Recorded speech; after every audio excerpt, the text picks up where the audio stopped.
Pemirsa, jarang sepakat tapi Presiden Joe Biden dan mantan Presiden Donald Trump sempat sama-sama mendukung larangan aplikasi media sosial TikTok yang mereka sebut sebagai ancaman keamanan Amerika Serikat. Kini keduanya punya akun TikTok di tengah upaya untuk menjangkau pemilih muda.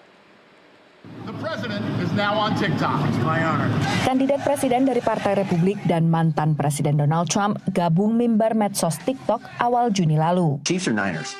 Two great quarterbacks, hard to decide. Sementara Presiden Joe Biden sejak Februari telah lebih dulu meramaikan TikTok. TikTok yang sering disoroti kedua capres kini jadi media sosial pilihan para kandidat presiden jelang pemilu November mendatang. The entire social media world has changed in the 4 years between the last presidential election and this one.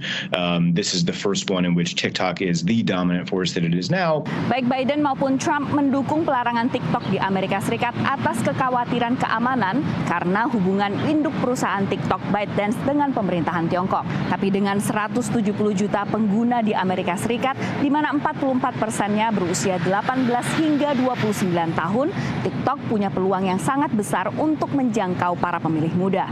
Meski semakin banyak pemilih Amerika yang memperoleh berita mereka dari media sosial, tapi mereka punya alasan lain untuk menggunakan TikTok. When we asked about what reason you turn to these sites, I think entertainment was the top reason for every single one of them. And especially for TikTok, entertainment was a huge reason and news was not a major reason that people were turning to the sites. Tapi pengguna TikTok tetap terpapar konten berita, terutama lewat konten opini atau humor tentang peristiwa terkini. Berbeda dari Facebook atau Instagram yang kebanyakan kontennya dibagikan oleh teman atau keluarga. On TikTok, the most common source of news is actually other people they don't know personally. The algorithm is feeding people things more so than they're following someone specifically.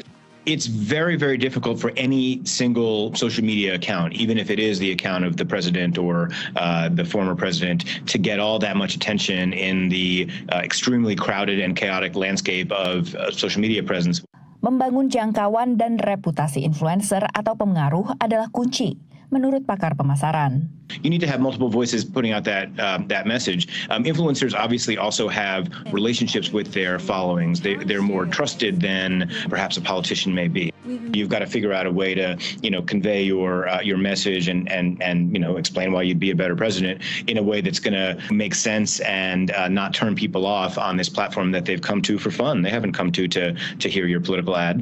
Selain pengguna yang bertambah signifikan, riset Social Media Today menunjukkan pengguna medsos mengonsumsi Instagram Reels, medium video pendek serupa TikTok, selama 17,6 juta jam per hari.